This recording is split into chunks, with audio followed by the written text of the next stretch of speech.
Hey, let's get a divorce, my husband said shortly after my father-in-law, who used to be the CEO of his company, passed away. After years of caregiving divorce, he couldn't hide his happiness. Yeah, divorce. Now that my dad's gone, you're pretty much useless. Useless? So I was just a caregiver to you, huh? I said. You got that right. Otherwise, who would want to be with an old lady like you? Fine, I understand. Let's get a divorce, he said, handing me a copy of the divorce petition with a smug smile. I sat there silently staring at it. Please give me some time to respond, I said. He raised his eyebrows but nodded in agreement. Are you in such a good mood because of your father's inheritance? I asked. Oh, you were thinking about it too, huh? Of course, I'm inheriting $3 million and taking over as CEO. You're just in my way if I want to enjoy my life, he said. I clenched my fist in anger. After over 30 years together, he had the nerve to mistreat me as he pleased. I no longer had any love left for him and immediately left the house. He would soon face the consequences of his actions. I'm Clarissa McMillan, a 55-year-old housewife. My husband is Andrew McMillan, 2 years my senior. We met when we were young, introduced by a mutual friend. He was working at his father's company, and my father-in-law David was a strict but kind self-made millionaire who built his company from scratch. When I first met him before the wedding, he said to me with a warm smile, "Don't be so nervous. From now on, you're a part of our family." My easygoing mother-in-law was also delighted with our marriage. I'm so happy for my son to have found such a wonderful girl. I'm excited to have you as my daughter-in-law, she said. I was grateful to have such wonderful in-laws. We have a daughter named who was an adorable and bright child who often told me how much she loved me. The 5 of us lived together, leading a happy life. Time passed, and Andrew and I found ourselves in our 50s. Sophia had married a wonderful man and started her own family a few years ago. My mother-in-law passed away due to illness, and she couldn't make it to Sophia's wedding. They were very close, and she had loved her dearly.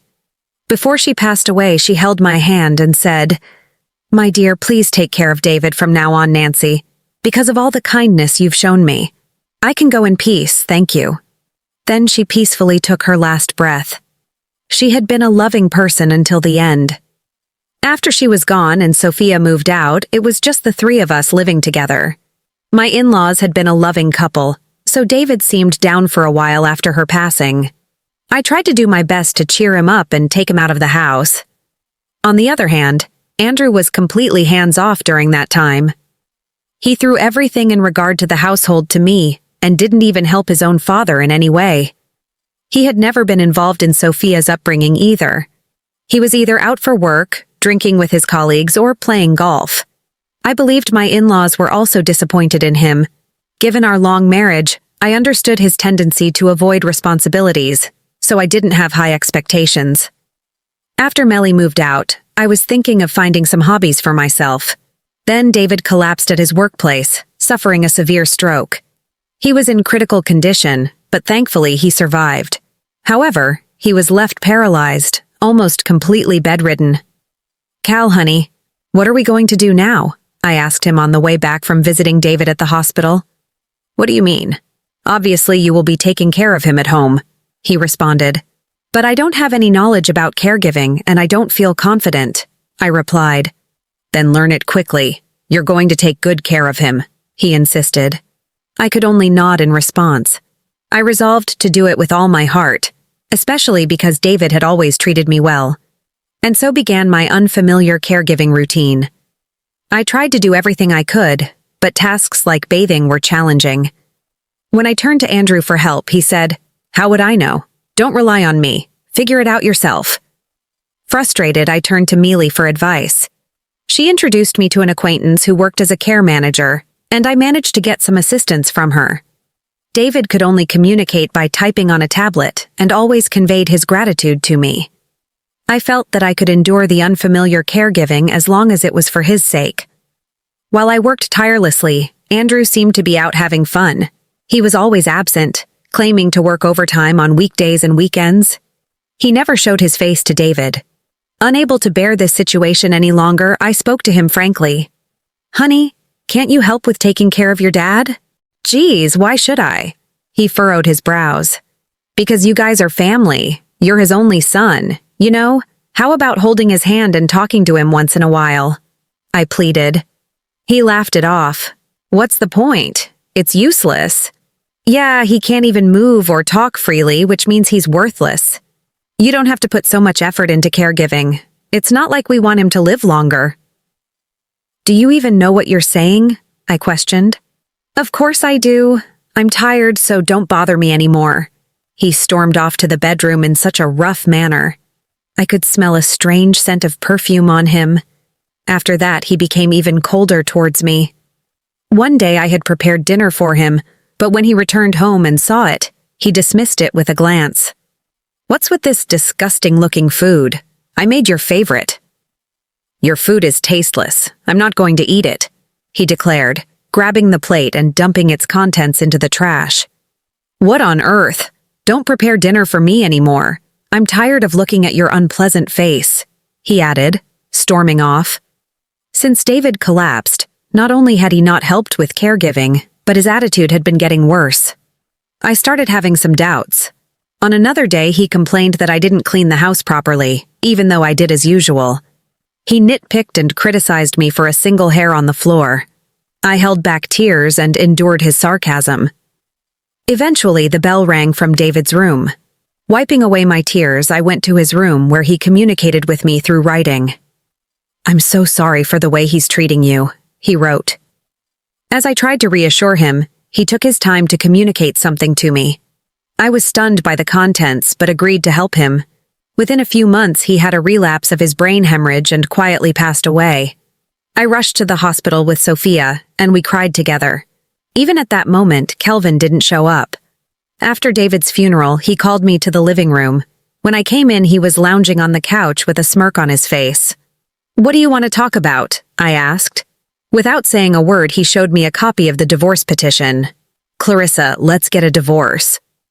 Divorce? I stammered, taken aback. He replied with an expression that couldn't hide his happiness. Yeah, now that my dad's gone, you're pretty much useless. So I was just a caregiver to you, huh? You got that right. Who'd want to be with an old lady like you? Fine, I understand. Let's get a divorce. You're pretty agreeable, that's a relief, he said, handing me the copy with a smug smile, and I sat there silently staring at it. Please give me some time to respond, I requested. He raised his eyebrows but nodded in agreement. Are you in such a good mood because of your father's inheritance? Oh, you were thinking about it too, huh? Damn right. A few months ago, I checked his bank account and found $3 million in there. On top of that, I'm taking over as CEO. You're just in my way if I want to enjoy my life, he boasted. I clenched my fist in anger. After over 30 years together, he had the nerve to mistreat me as he pleased. I no longer had any love left for him.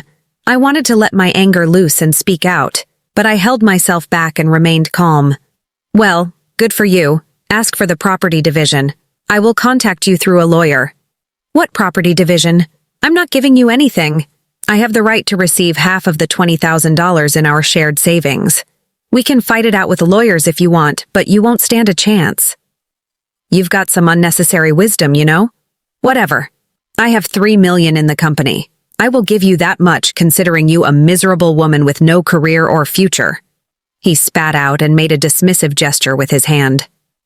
I got up and packed my belongings, then left the house where I had lived for over 30 years. When I explained the situation to Sophia, she was enraged.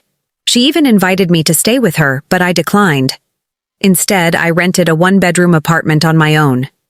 Andrew sent me a check for $100,000 as part of the property division. For the next 2 weeks, I lived peacefully on my own. One day, while having coffee with Sophia, my phone rang. The caller was Andrew. Hello, what is it? Where the heck are you? You better come over right now, we need to talk. He shouted so loudly that I thought it might break the phone. When I signaled to Sophia, she nodded. Okay, I will come over with Sophia now. And so, we headed to the house we used to live in. When we got there, he was standing with his arms crossed in the living room. What's the matter? You called me over out of the blue, I said calmly. You said I was useless and didn't need me anymore, he shouted back, thrusting some documents at me which had been sent by my lawyer. "It's all written right there. I'm just claiming alimony for your infidelity. In fact, I had hired someone to investigate him a little before David passed away. The result was damning. There were plenty of photos of him entering hotels with women younger than mine." "I never cheated on you. I already have the evidence. Besides, I've heard you've been telling people that you ditched the old wife and replaced me with a young and cute one. You apparently boasted about how lucky you were, right?" I said, maintaining a smile. He choked, his face turning bright red as he struggled with his words. I continued, "An alimony of $30,000 for your infidelity should be raised for someone like you who received $3 million and the company. Pay it up without complaint. Then you can go ahead and have a good time with your young bride." As his face grew paler, Olivia couldn't hold back her laughter any longer. "Mine, how dare you laugh at your father? Oh, please, I don't consider you my father anymore. But seriously, tell us about the inheritance. You did get $3 million, right?" she asked. He mumbled something unintelligible. "Huh? I can't hear you," I prompted. "It's gone. For some reason there's hardly any money left," he yelled desperately. I had to hold back my laughter. "Of course it's gone, huh?" He looked puzzled. "Before David passed away, he decided to give both me and Olivia some, and the remaining money was donated," I revealed. "What the heck?" At the time when I was in tears from being criticized by Andrew, he informed me about this matter. "Clarissa, I've long given up on Andrew. Leaving him an inheritance would only lead to trouble. But I want to ensure that you and Olivia are taken care of. Please accept it as a gift from me," I explained. Already knowing about Andrew's infidelity by that time, I graciously accepted the offer. Olivia did the same, and I received $1 million while she got $50,000. After completing all the procedures, he donated the remaining to various charities. I assisted with that as well, but Andrew knew nothing about it. "Charities? And you guys received a fortune?" Andrew was white as a ghost, I recounted. "Yes, we accept it as a gesture of your father's kindness. It will ensure we don't face financial difficulties in the future," Olivia chimed in. "After all, Mom supported the household until the end and took care of Grandpa's caregiving. It's only natural, right?" she added. "What's wrong?" I asked, noticing his trembling nervously. "It's nothing. Even if you didn't receive $3 million, you inherited the company, didn't you?" he stammered. "Oh my, it had already been transferred to one of the shareholders. Not only that, I got fired. They said something about my attitude toward work," I replied, suppressing a laugh. "Oh right, I heard that from the employees. You were strutting around boasting that you were the next CEO, but you hardly did any work and just harassed your colleagues.